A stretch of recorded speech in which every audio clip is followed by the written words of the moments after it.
आपका UP live देख रहे हैं आप। शुरुआत करेंगे बड़ी अपडेट के साथ, जहां संसद के मानसून सत्र की आज से शुरुआत होनी है। कई महत्वपूर्ण विधेयकों पर आज चर्चा होगी। बता दें कि 21 जुलाई से लेकर 21 अगस्त तक ये सेशन चलेगा। 13 और 14 अगस्त को संसद की कार्यवाही नहीं होगी। जीएसटी, कराधान कानून समेत कई विधेयकों पर चर्चा होगी। ये बड़ी जानकारी दे रहे हैं आपको कि आज से मानसून सेशन शुरू होने वाला है। आज से सत्र की शुरुआत होगी। कई महत्वपूर्ण विधेयकों पर चर्चा होनी है इस बार के सेशन में। 21 जुलाई यानी कि आज से लेकर 21 अगस्त तक लगभग एक महीना ये सेशन जो है वो चलेगा। तो सावन का पवित्र महीना माफ कीजिएगा, जीएसटी, कराधान कानून समेत कई विधेयकों पर चर्चा होनी है और इसी को लेकर सत्र की शुरुआत आज से होने वाली है। एक महीने ये सेशन चलेगा।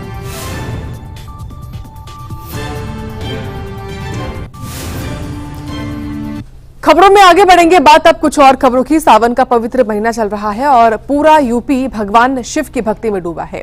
कांवड़ यात्रा को लेकर श्रद्धालुओं का उत्साह चरम पर है। इस बीच सीएम योगी ने कांवड़ियों के स्वागत और सम्मान में हेलीकॉप्टर से पुष्प वर्षा की। मेरठ मुजफ्फरनगर में कांवड़ मार्गों का हवाई निरीक्षण भी किया। उन्होंने सुरक्षा व्यवस्था का जायजा भी लिया। रिपोर्ट देखिए।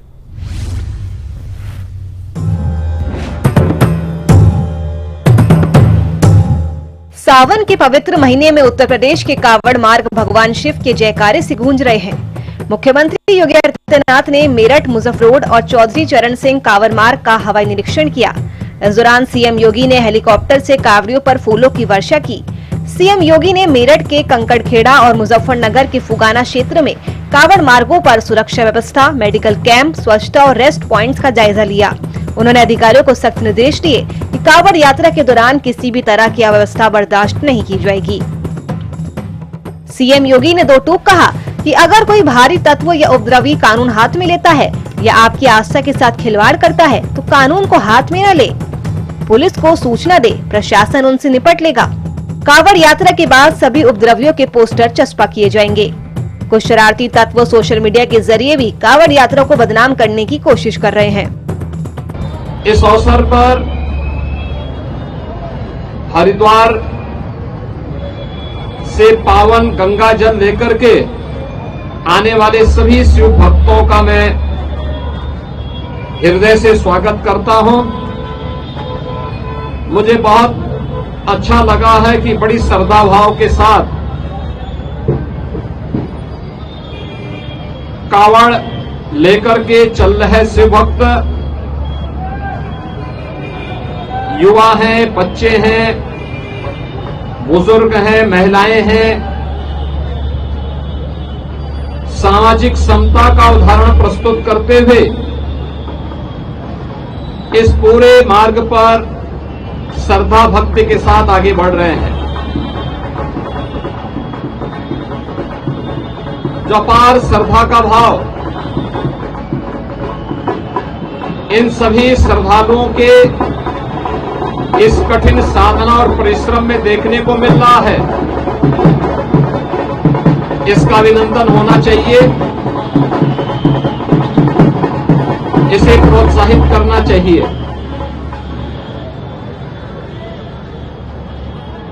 सरकार ने, स्वयंसेवी संगठनों ने और विभिन्न सामाजिक संगठनों ने भी, धार्मिक संगठनों ने भी इसके लिए पुख्ता व्यवस्था की है। किसी श्रद्धालु को कष्ट न हो, सुरक्षा से जुड़ा हुआ कोई मुद्दा न बने। वहीं सामाजिक और धार्मिक संगठनों के द्वारा जगह जगह पंडाल लगा करके उनके स्वागत और अभिनंदन के लिए भी पुख्ता व्यवस्था की गई है। ये सभी उनकी श्रद्धा को सम्मान देने का एक प्रयास है। हमें ध्यान में रखना होगा, जहां उत्साह और उमंग है, जहां श्रद्धा और भक्ति है, उस उत्साह और उमंग को भंग करने के लिए, इस भक्ति और श्रद्धा को बदनाम करने के लिए कुछ तत्व लगातार कुत्सित प्रयास कर रहे हैं। सोशल मीडिया प्लेटफॉर्म पर भी और प्रत्यक्ष रूप से भी ऐसे तत्वों के द्वारा यह प्रयास किया जा रहा है कि कांवड़ यात्रा को बदनाम किया जाए। यह हर कांवड़ संघ का भी दायित्व बनता है कि वे किसी भी ऐसे तत्व को जो कांवड़ की भगवान शिव की इस पावन यात्रा को बदनाम करने का कुत्सित प्रयास करके उपद्रवी के भेष में छुपे हुए हैं, उन्हें बेनकाब करें, उन्हें हर हाल में अपने आप से दूर कराएं, अपने बीच में न घुसने दें, प्रशासन को तत्काल इसकी सूचना दें। मेरी विनम्र अपील होगी सभी श्रद्धावान शिव भक्तों से जो कांवड़ लेकर के शिवालयों में जलाभिषेक करने के लिए आ रहे हैं। मेरठ और मुजफ्फरनगर में कावड़ियों ने सीएम की पुष्प वर्षा को देखा, बम बम भोले के जयकारों के साथ उनका स्वागत किया। मेरठ में 540 किलोमीटर के कावड़ मार्ग पर 119 बैरियर, 184 रेस्ट पॉइंट्स और 838 अस्थायी शिविर बनाए गए हैं। मुजफ्फरनगर में 1400 सीसीटीवी कैमरे और 395 ड्रोन से निगरानी की जा रही है। महिला कावड़ियों के लिए विशेष शक्ति हेल्प बूथ और मेडिकल कैंप लगाए गए हैं, जहां पुलिस और स्वयंसेवी संगठन कावड़ियों की सेवा में जुटे हैं। सीएम ने कावड़ मार्गों पर बिजली, पानी, स्वच्छता और मेडिकल सुविधाओं की उपलब्धता पर संतोष जताया, लेकिन अधिकारियों को सतर्क रहने और तुरंत शिकायतों का निपटारा करने के निर्देश दिए। इससे पहले सीएम योगी ने गाजियाबाद का दौरा किया। इस दौरान सीएम योगी ने दुधेश्वर नाथ मंदिर में पूजा अर्चना की। सीएम योगी ने रुद्राभिषेक भी किया। मुख्यमंत्री ने प्रदेश की तरक्की के लिए भगवान से प्रार्थना की। बहरहाल मुख्यमंत्री योगी आदित्यनाथ की पुष्प वर्षा और कांवड़ यात्रा की व्यवस्थाओं का जायजा लेने की पहल ने श्रद्धालुओं का उत्साह जरूर बढ़ाया है। उत्तर प्रदेश में भगवान शिव की भक्ति और कांवड़ यात्रा की भव्यता इस साल और भी ज्यादा खास हो गई है। सूर्य समाचार के लिए ब्यूरो रिपोर्ट।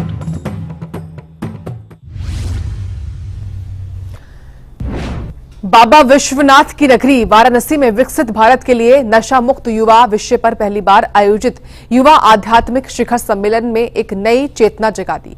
केंद्रीय मंत्री मनसुख मांडविया ने इस मौके पर युवाओं को नशे की लत से दूर रहने और विकसित भारत के निर्माण की सशक्त भूमिका निभाने का आह्वान किया। यह सम्मेलन नशा मुक्ति के लिए एक जन आंदोलन की शुरुआत का प्रतीक बन गया है। रिपोर्ट देखिए।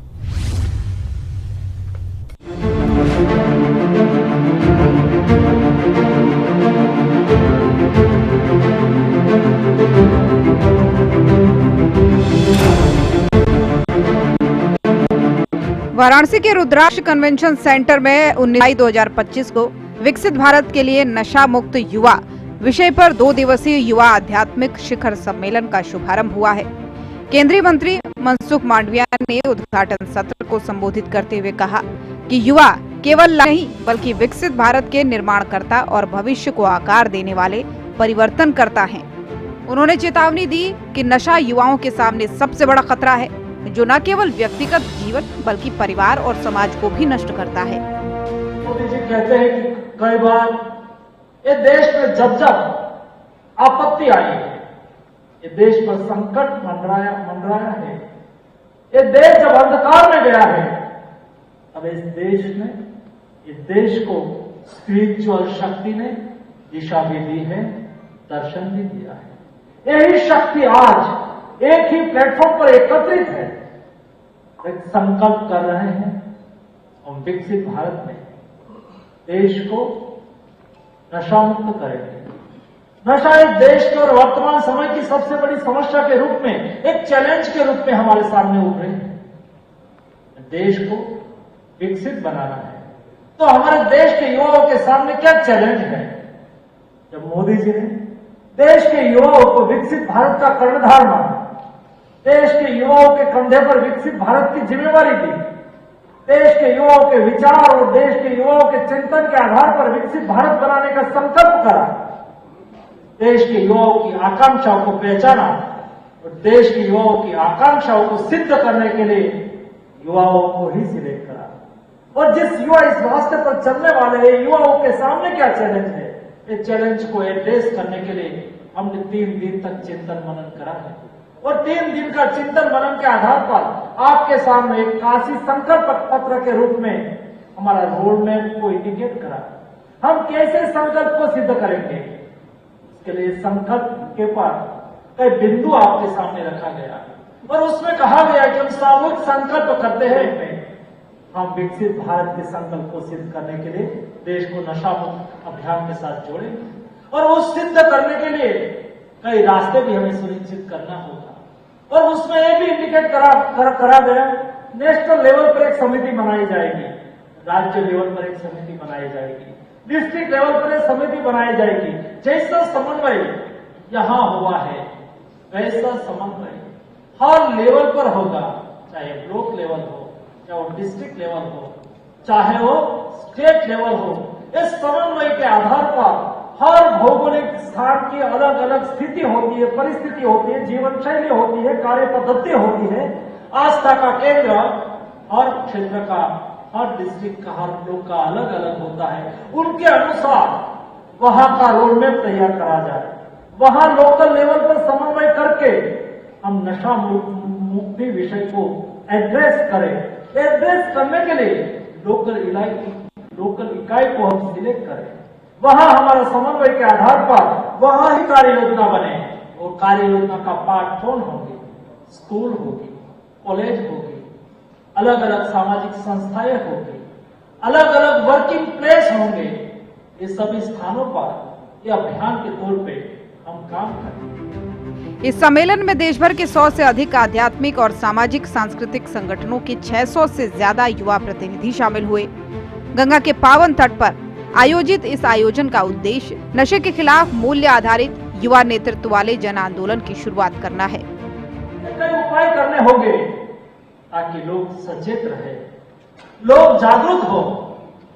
अपने परिवार में कोई परिवार के सदस्य कई समय के लिए नशा को छुपा के रखते हैं, उसको काउंसलिंग के आधार पर हम उसको कैसे दुरुस्त करें, हम उसके साथ काउंसलिंग करके उसको नशा मुक्ति का संदेश कैसे दे सके, ये काम हमें सुनिश्चित करना होगा।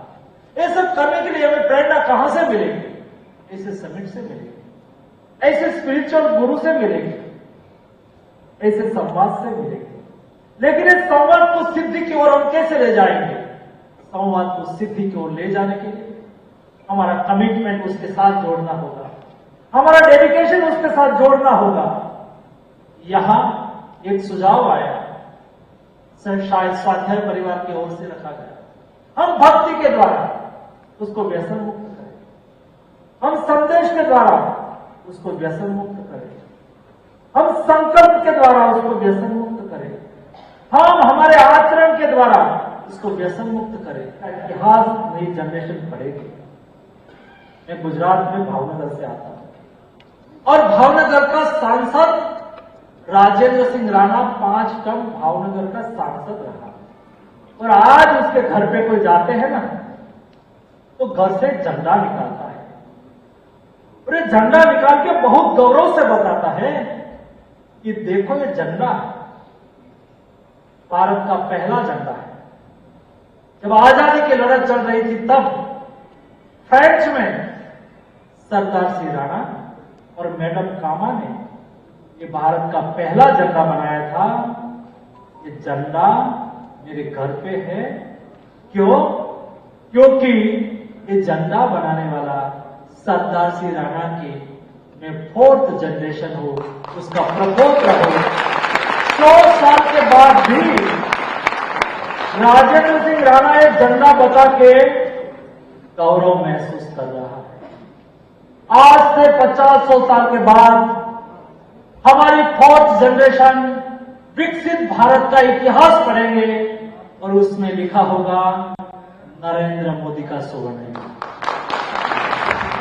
सम्मेलन में माय भारत प्लेटफॉर्म के स्वयंसेवकों ने नशा मुक्ति के लिए जागरूकता अभियान और प्रतिज्ञा अभियान शुरू करने की घोषणा की। 19 जुलाई को सांस्कृतिक संध्या में काशी की सांस्कृतिक विरासत को प्रदर्शित किया गया, जिसमें स्थानीय कलाकारों और युवाओं ने हिस्सा लिया।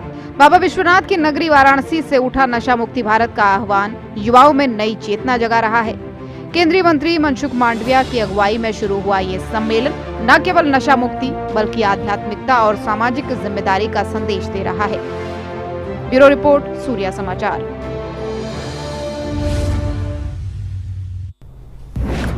और इसी बीच एक बड़ी खबर सामने आ रही है इंडोनेशिया से। जानकारी है कि इंडोनेशिया में यात्रियों से भरे एक जहाज में आग लग गई। आग लगने से जहाज में हड़कंप मच गया। हादसे में 5 लोगों की मौत हो गई है, कई घायल बताए जा रहे हैं। कई यात्रियों ने समुद्र में छलांग भी लगा दी।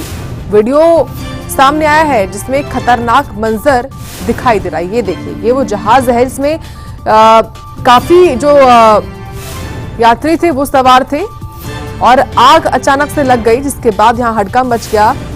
जिसको तैरना आता था वो अपनी जान बचाने के लिए ये देखिए किस तरीके से समुद्र में कूद पड़ा।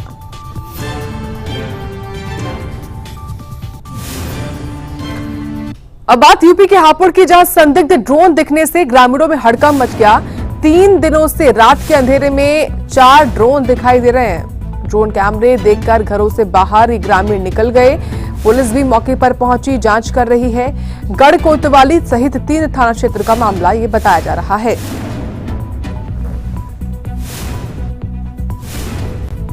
तो हापुड़ से ये तस्वीरें हैं। हापुड़ में संदिग्ध ड्रोन दिखने से हड़कंप मच गया। 3 दिनों में रात के अंधेरे में 4 ड्रोन दिखाई दिए। ये देखिए, ये ड्रोन आपके सामने हम दिखा रहे हैं। पुलिस ने फिलहाल जांच जो है वो शुरू कर दी है।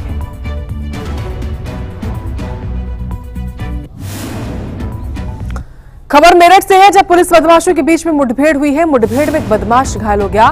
बदमाश पर कई मामले दर्ज हैं। घायल बदमाश का इलाज चल रहा है। तो मेरठ में पुलिस और बदमाशों के बीच मुठभेड़ होती है। इस मुठभेड़ में बदमाश जो पकड़े गए हैं उन पर कई मुकदमे पहले से दर्ज थे, जिसकी तलाश पुलिस भी कर रही थी। फिलहाल इस घायल बदमाश को अस्पताल में भर्ती कराया गया है।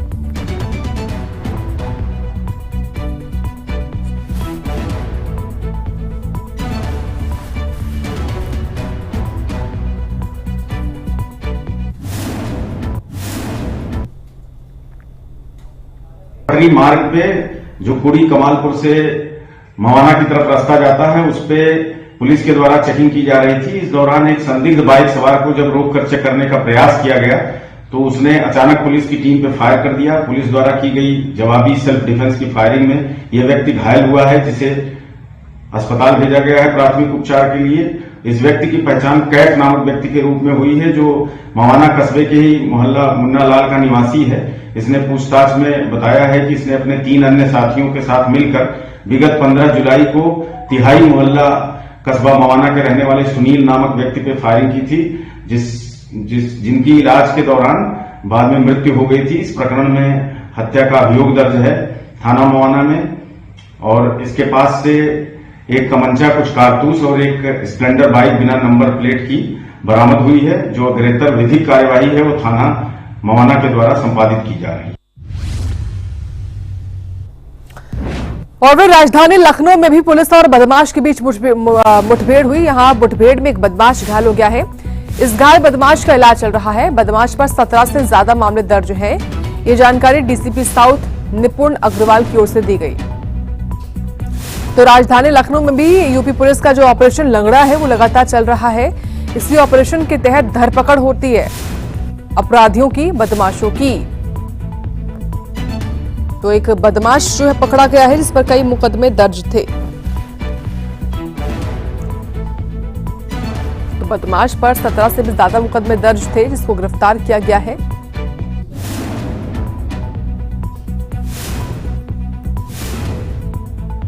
लखनऊ में पुलिस और बदमाश के बीच मुठभेड़ हुई है।